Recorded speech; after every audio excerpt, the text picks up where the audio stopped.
how y'all feel? Cause I feel so awesome. How you feel? Awesome. I guess that's awesome. You fine and your awesome. Wanna roll? Awesome. Well, let's go.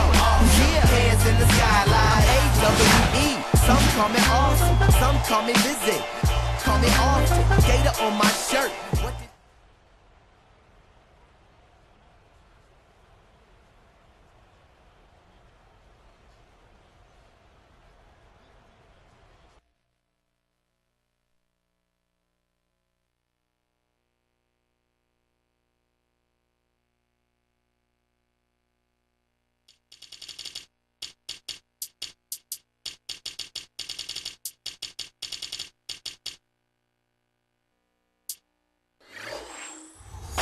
That is the place you want to be. And we're happy to have you with us on our broadcast today.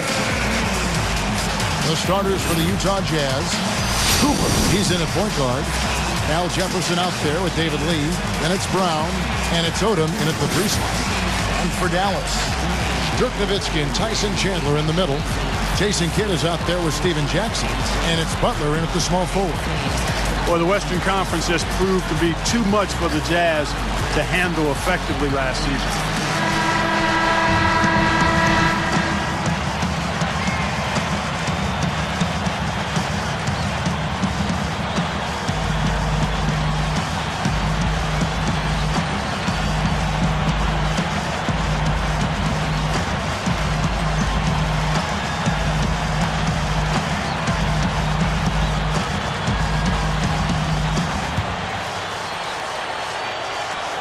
And it's the Mavericks to start out. Cooper gets his first NBA start. Well, this shows you just how much they like this young man. First-round pick and already a starter, working his way up in this league. If he continues progressing at the rate he's shown so far, Steve, I mean, we could be looking at a player who will eventually be among the NBA's very best. Clark going back to the Jazz in the West. Losing an elite guard like Williams did not help. Stevie's going to make a difference for New Jersey, but I think that's going to be a huge void for Utah. What do you think? No question. This league is all about point guards, Kevin, and to try to win in the Western Conference against guys like Steve Nash and Chris Paul, it's going to be tough for the Jazz. In fact, 31 of their 43 losses last year came against Western Conference folks. Doris Burke has some information for us. Doris? I caught up with Coach Tyrone Corbett.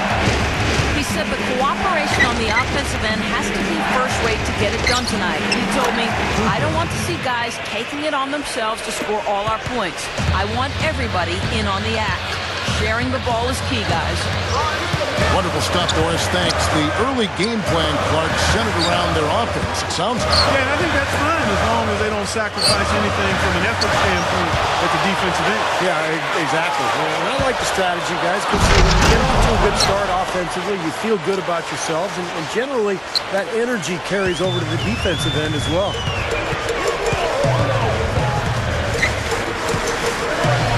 Kid with it. Right now averaging 5 points a game.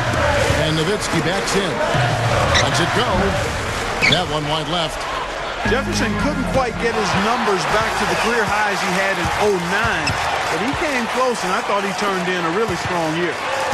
Now here's Kidd. Shoots, and lots of contact there. Missing the shot. He'll shoot two. Clark, to back up what you said on those numbers from Jefferson, 18.6 points and about 10 rebounds a game. Not too shabby. Yeah, pretty good numbers for a center. I'll take that any day. And, you just hope that Minnesota can parlay that production from Al Jefferson and Kevin Love and some of those young players. You hope they can parlay that into a more productive season as a team.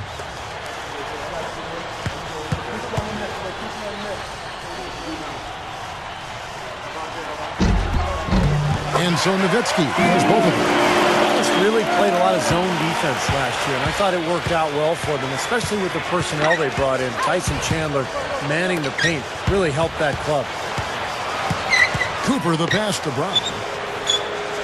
Steven Jackson covering over Jackson, and there's another one for the Jazz. Steve, back to Dallas. Sometimes a team needs to find an identity on defense, and they found that last year with the zone. That was a little clever trick, Clark Kellogg, that Rick Carlisle, the coach of the Mavs, instilled in that team. Yeah, I agree with you. I mean, the zone, it fit their personnel. You can't overlook the impact that Tyson Chandler has had on their defensive disposition. They have guys that have length that can cause problems in the passing lane. So the zone defense just made some sense. And here's Lee after Steven Jackson hitting the three. 6 to shoot. Here's Cooper. Makes the most of the high percentage shot. He's got 6. He's put on an offensive clinic. They've got to deny him the ball. And if that fails, then double him, Steve. I mean, they can't allow him to continue to hurt him like this. Now here's Kidd. Butler on the wing. Covered by Lee. Chandler with the screen on Lee. High post shot. Rebound, Utah. Their last game, a win against San Antonio, looking to carry that into this one. It was a strong game for them defensively. They were very sharp and forced the other team into